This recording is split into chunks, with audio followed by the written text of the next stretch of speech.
بسم الله الرحمن الرحيم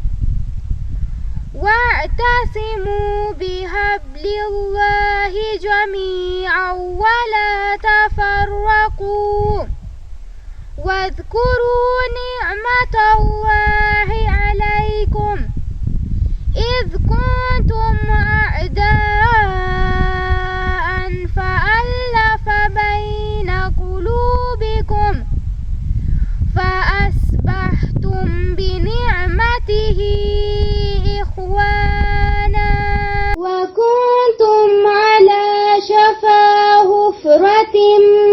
من النار فأنقذكم منها كذلك يبين الله لكم آياته لعلكم تهتدون ولتكن منكم أمة يدعون إلى الخير ويأمرون بالمعروف وينهون عن المنكر وأولئك هم المفلحون